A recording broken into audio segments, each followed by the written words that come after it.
Shalom Vracha Be'ezrat Hashem, Beshem Hashem, Naaseh Ve'natzliach, Shiur Be'ezrat Hashem, acheté par David Haïm, pour l'élévation de l'âme de son grand-père David Ben Emili, Zichlon Livracha, pour les 30 jours ce soir, Be'ezrat Hashem Itbarach.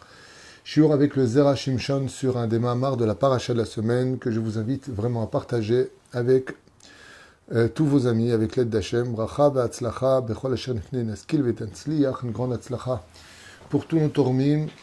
Toute notre liste ainsi que tous nos malades. On commence tout de suite Be'ezrat Hashem avec un verset très intéressant. Vayakam Melech Hadash al Mitzrayim, et se leva un nouveau roi sur le pays d'Égypte, dit la paracha de Shemot, Asher lo yada et Yosef, qui ne connaissait pas Yosef. Vayomer el Amo, ine am beni Israël rav ve'asur mimenu, et voici que ce peuple-là, le peuple d'Israël, a grandi, il est plus nombreux que nous, et nous devrions donc placer sur eux des policiers, si vous préférez, des dirigeants, pour les mettre en esclavage, pour avoir un système de hiérarchie sur l'esclavage des Hébreux et de les soumettre. Le Zera Shimshon pose une question énorme et il dit, comment est-ce que ce fameux pharaon nouveau a-t-il pu ignorer Yosef? Comment c'est possible? 80 ans roi du Mishneh Lameler, c'est-à-dire qu'il était vice-roi d'Égypte, il a sauvé l'Égypte, il a acheté toutes les terres des Égyptiens et plus pour Pharaon. Yosef Hatzadik Hayab Mishneh Lameler b'Mitzrayim Hemshech Shmonim Shana. On ne peut pas oublier un homme qui a dirigé un pays pendant 80 ans, surtout quand on parle de l'Égypte qui se voulait être éternelle et impérialiste. Pashut Baruch Adavar, Shelo Haya Mitzri, Shelo Ikiret Yosef. Et tout le monde sait très bien qu'il n'y avait pas un Égyptien, du plus grand au plus petit dans la hiérarchie, qui ne connaissait pas la grandeur de Yosef. Et lo Shama Allah, de dire de là, à point de dire qu'il ne connaissait pas Yosef, surtout quand on est un roi. Alors Pérouche Adavar, quand on est un roi, on se doit de connaître l'histoire du pays souverain dans lequel nous sommes. Donc il est évident que le premier au monde à connaître Yosef Hatzadik, c'était Dafka le roi, et combien même il serait nouveau, ce roi-là, ce devait être Bevadaï, un roi qui connaissait Yosef. Et donc c'est la question qu'il pose. Avant de vous donner la réponse du Zera Shimshon, j'aimerais rapporter la réponse, avec votre permission, du Ahavat Chaim, qui dit, lui, par contre, une explication que pas tout le monde connaît, mais que le pharaon que Yosef a eu le plaisir de rencontrer quand il fut sorti de prison n'était pas réellement un pharaon de souche pharaonienne, mais qu'il était en réalité le grand cousin de Yosef Hatzadik. D'où est-ce que ça démarre? J'en ai fait un cours il y a à peu près 8 ans qui explique que ce pharaon en réalité était hébreu. Et nous avons plusieurs preuves de ce récit-là. La première, on va vous citer 3 preuves parmi toutes les preuves qui sont citées dans le Ahavat Chaim, mais la première preuve était qu'il cite un pays que personne ne connaît, Ganov ou Naftim et Eretz Haïvrim. J'ai été volé du pays des Hébreux. Ça s'appelait Eretz Kenaan, la terre des Cananéens, et non pas la terre des Hébreux. Personne ne connaissait la terre des Hébreux, sauf celui qui venait de Avraham à Ivri, celui qui venait de Héver, de la descendance donc de Shem, de Héver, d'Avraham. Alors lui pouvait connaître la langue des Hébreux éventuellement. Donc ce pharaon dont on parle, qui était-il? Eh bien, il venait du peuple des Assia, comme ça c'est marqué là-bas. Qui était le peuple des Assia? Si vous revenez en arrière dans la paracha de Chaye Sarah, eh bien, vous y verrez là-bas quelque chose de curieux au 25e chapitre. Premier verset, c'est que Abraham va avoir une 3e épouse qui s'appellera Ketura. Il y en a qui disent que c'était Agar et qu'il va avoir, dans le 2e verset du 25e chapitre, 6 enfants. Et parmi les enfants qu'il va avoir, il va donc les renvoyer avec de la sorcellerie, avec toutes sortes d'armes, on va dire, qui venaient pas de la citra des Gdusha, mais de la citra Achara, des forces du mal, non pas des forces du bien, pour qu'ils puissent se débrouiller tant bien que mal dans la vie, pour ne pas les laisser sans héritage quelconque, étant donné qu'ils venaient de l'impureté, malgré tout, de la matrice de Ketura. Alors il les a envoyés avec ce que les non-juifs auraient le droit de côtoyer. Mais non-juifs hébreux, et non pas non-juifs non pas juif hébreu. Il y avait une différence entre les deux. Et de un de ses enfants, je ne me rappelle plus lequel, eh bien, va naître un peuple barbare du nom de Assia. En général, Assia, ça veut dire l'Asie, mais dans le cas échéant, on parle d'une tribu qui va devenir extrêmement forte et conquérir toute la Mésopotamie. Ils étaient comparés justement à l'époque à, euh, dans leur violence et leur façon de se battre, ils étaient comparés au, j'ai oublié le nom, c'est pas grave, ça viendra plus tard, à un autre peuple très connu et qui vont conquérir par la suite non seulement le pays de Couche, donc l'Éthiopie, mais en partie le pays d'Égypte. Et ils vont détrôner le roi égyptien de cette époque, dont le nom n'est pas cité dans les livres, quoique ça doit être marqué, mais je ne me rappelle peut-être pas non plus. Et comment ça s'appelle? Les... Ok, c'est pas grave, c'est important. On regardera l'idée en tout cas. Quand ça monte pas, elle saute, malheureusement.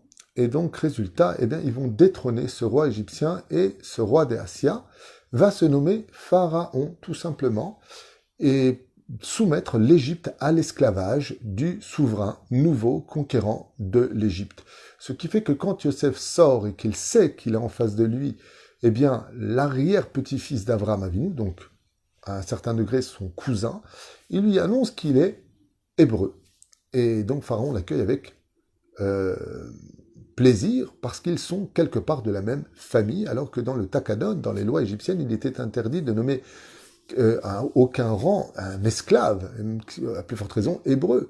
Reine, première chose qui vient réveiller chez nous une attention, c'est comment se fait-il qu'il y a une sympathie au point qu'il lui donne dans ses mains le sceau du roi. Impensable de donner le sceau du roi avec lequel il aurait pu se rebeller contre Pharaon et prendre l'armée au nom du roi.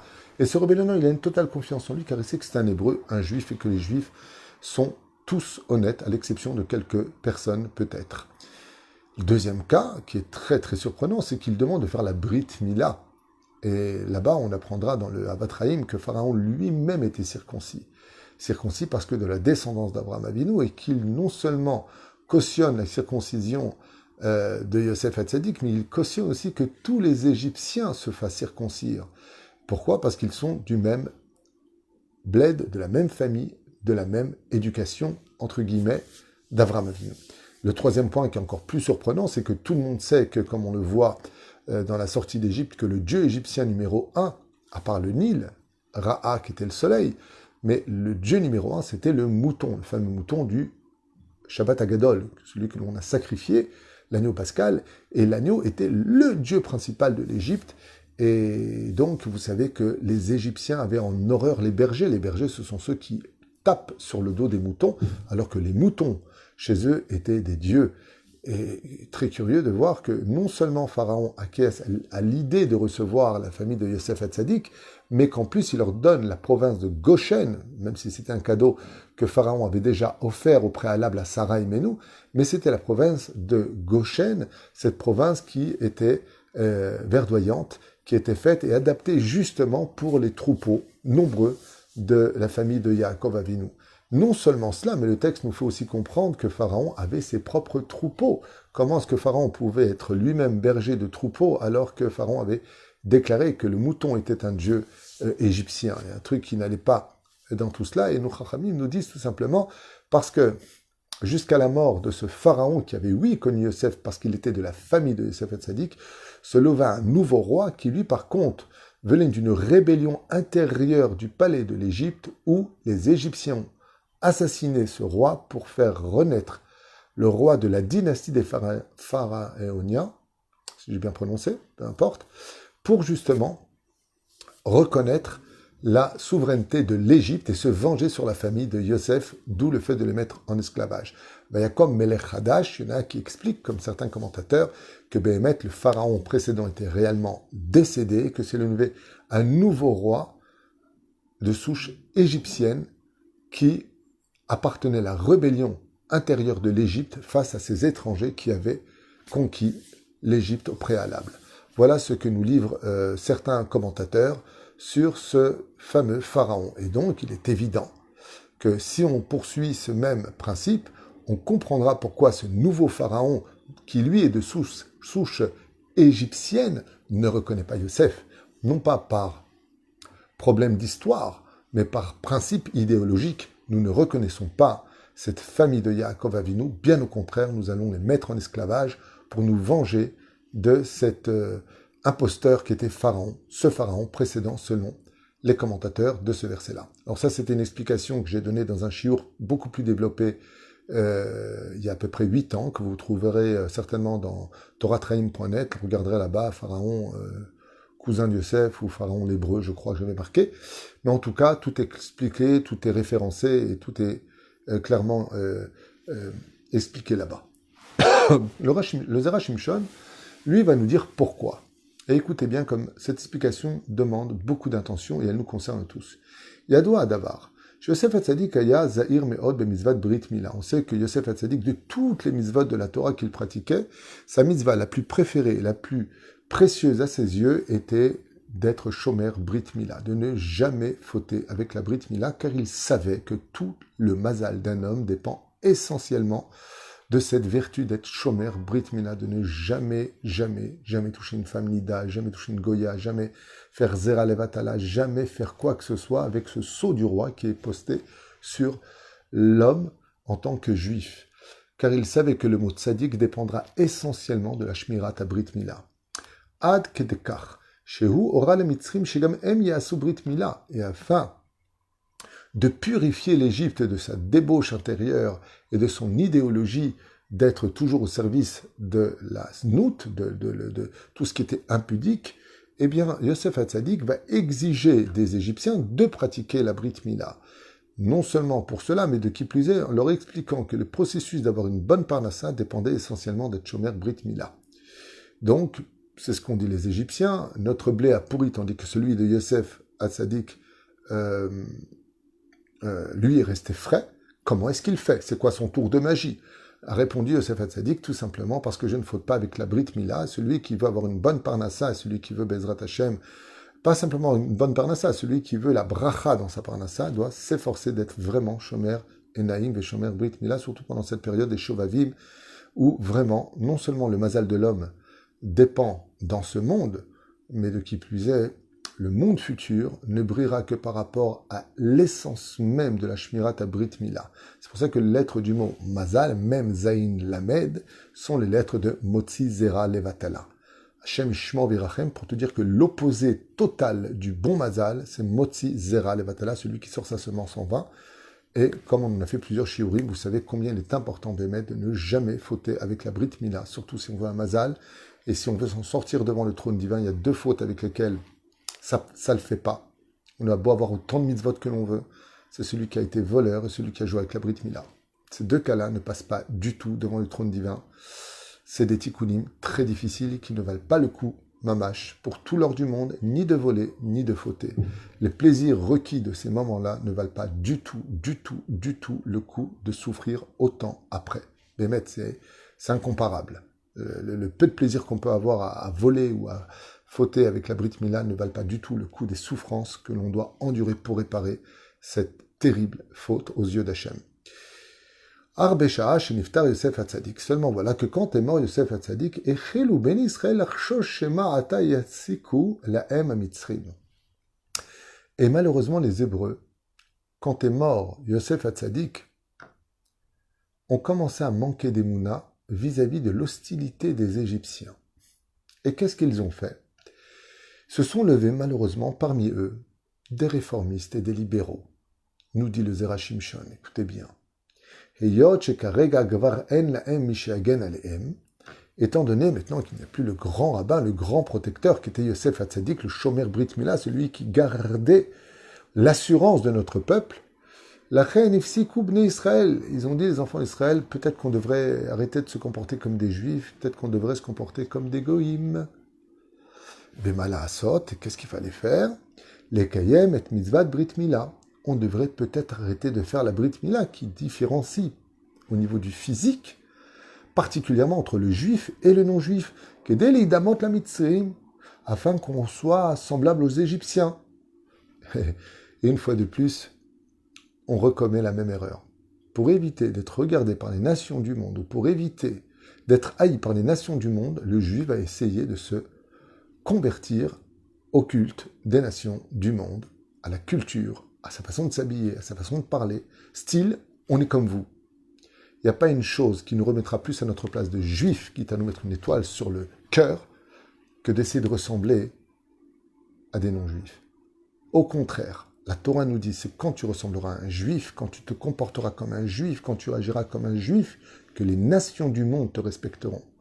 Ça me rappelle ce qui s'est passé avec mon fils il y a très très longtemps de cela dans un avion, où un jour on partait dans la direction de Paris, et un jeune homme avait pris en sympathie mon fils et lui a dit « Waouh, tu vas à Paris ?» Il lui a dit « Oui, je vais à Paris avec mon papa. » Il lui a dit « Tu vas garder la kippa ?» Alors il lui a dit « Ben oui, je vais garder la kippa. » Il lui a dit « Tu as pas peur ?» Et là, mon fils, qui avait, je crois, 3-4 ans, lui a répondu, en regardant sa tête, « C'est vous qui devriez avoir peur de ne pas avoir de kippa. » L'homme était subjugué. Il m'a regardé, il m'a dit, je ne m'attendais pas à une telle réponse. Je lui ai dit, ce qui sort de la bouche des enfants, ce qui paraît, ça vient du ciel, Anilo Yodéa. Aval, ce qui est sûr et certain, c'est qu'on ne doit pas avoir honte d'être juif, et on voit ici, selon le Zera Shimshon et d'autres commentateurs, il y en a beaucoup qui disent la même chose, que les juifs ont eu peur d'être remarqués en tant que juifs, et se sont assimilés. Et la première chose qu'ils ont fait, c'est d'arrêter la Brit Mila. La seule assurance qu'ils avaient, c'était la Brit Mila. Et ils l'ont arrêté. Chez Ra'a Paro, car quand Pharaon a vu que les Juifs avaient cessé la Brit Mila, Amad va'amar chez Bnei Israël elu, chez Ifsikou le Kaem et Mitzvat Brit Mila, em am asher lo yada et Yosef. Et regardez bien ce que dit le Zera Shimshon. Pharaon, ce nouveau Pharaon, quand il a vu de ses propres yeux que la famille de Yosef, les Juifs de cette époque, les Hébreux, avaient cessé de pratiquer la Brit Mila, il a dit, alors si eux ne reconnaissent pas Yosef, s'ils ne perpétuent pas la Torah et la tradition de leur Torah, c'est qu'ils ne reconnaissent pas Yosef. Alors pourquoi moi, nouveau roi d'Égypte, je reconnaîtrai Yosef? De là, vous apprendrez que quand on perpétue la tradition de nos pères, quand on perpétue Ezrat Hashem dans le chemin de la Torah et les mitzvot, la tradition de nos pères, alors on fait vivre l'âme de ceux qui nous ont enseigné la Torah. Et étant donné que les Hébreux avaient cessé en Égypte de pratiquer la Brit Mila, eh bien, malheureusement, ça va déclencher, selon le Zera Shimshon, leur esclavage. Car c'était la dernière protection qu'ils avaient. Ça me rappelle un jour ce qui s'est passé avec le Chafetz Chaim, alors qu'un charpentier tapait au-dessus d'un toit un peu élevé. Il tapait très fort sous le soleil les planches pour fabriquer le toit. Et le Chafetz Chaim l'observa torse nu et lui dit « Hé, juif, pourquoi tu mets pas de tzitzit alors que tu travailles sur le toit ?» Il lui a répondu « Parce que j'ai peur que mes fils se prennent dans les clous et que ça me dérange pour le travail. » Et le Chafetz Chaim lui a dit « La seule chose qui pourrait te retenir avec ces cordes pour te donner le mérite de ne pas tomber, tu l'as enlevé. » Tout de suite, l'homme est descendu du toit, il a pris son tzitzit, il l'a mis sur lui, il a mis les tzitzit dans le pantalon. Il lui a dit « Vous avez raison. » On pense des fois que ce sont nos mitzvot qui nous portent défaut, alors qu'en réalité, ce sont elles qui nous protègent. Shomer, Shabbat, on devrait le lire plutôt Shabbat, Shomer. C'est le Shabbat qui nous garde. Ce sont les mitzvot qui nous gardent. Tant que les Hébreux pratiquaient la Brit Mila, nous n'étions pas en esclavage. On a voulu ressembler aux Goïm, on a voulu ressembler aux Égyptiens pour ne pas nous différencier. Nous avons été tout de suite mis en esclavage. Klomar, kam dor bivnei Israël, sheitnatek mimoreshet avot. Et c'est parce que les Hébreux se sont déconnectés de la tradition juive et des halachot, vehem anshe dor ze, hem mitalmim bedarko shel Yosef hatzadik. Pharaon leur a dit, puisque vous avez ignoré les enseignements et les ordonnances de votre tzadik, Yosef hatzadik, chez Kol Yama Bayazair bemizvat Brit Mila, qui lui était tellement minutieux sur l'importance de la Brit Mila, alors il leur a dit, Shera paro shekach hadavar, miyad panal she'abdam she'abut kaché bechomer belevenim. Il leur a dit, alors vous n'êtes pas digne. Et écoutez bien ce que dit le Zera Shimshon, c'est extraordinaire ici. Il dit que Pharaon, quand il a vu les preuves que Yosef a apportées à toute l'Égypte, que grâce à la Brit Mila, au point que tous les Égyptiens eux-mêmes aient pratiqué la Brit Mila, ouais, ils ont gardé une meilleure parnassa, il n'y avait plus de maladies, tout allait bien dans le pays d'Égypte, les guerres ont été évitées, l'abondance était béchéfa, le Nil était plein. Ils ont vu leurs propres yeux, ouais. Quand il a vu Pharaon, que les Hébreux eux-mêmes, descendants de Yosef Hatzadik, de la famille de Yosef Hatzadik, ont laissé tomber la Torah, il a dit, si vous êtes prêts à trahir les traditions de votre père, de Yosef Hatzadik, que nous, on a vénéré, qu'on voulait même faire de lui un dieu, on ne pourra jamais vous faire confiance. Si vous avez trahi votre propre famille, comment est-ce que vous n'allez pas nous trahir, nous qui sommes des étrangers? Vous êtes un danger. C'est parce qu'on a laissé tomber la Torah. Et je vous lis ça dans les mots pour pas vous croyez que ça vient de moi. Miyad pana lesha abdem, Miyad il les a mis en esclavage, tout de suite il est mis en esclavage, caché bechomer ou belvenim, dans la boue, dans la fabrication des briques et des pierres de cette époque.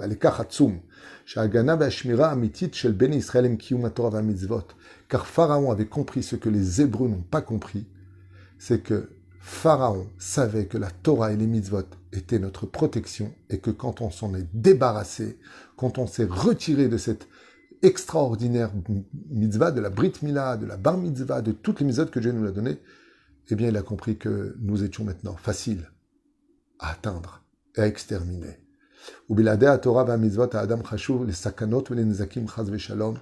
Et c'est pour cela, comme l'a dit Esav, j'attends la mort de mon père pour tuer Yaakov. Celui qui étudie la Torah Yaakov toute la journée, quand on va perdre papa, a dit Esav, il n'a pas le droit d'étudier la Torah parce qu'il va être en deuil. Donc ce sera un moment de faiblesse. Quand les Juifs n'étudient plus la Torah, les portes sont ouvertes à l'extermination.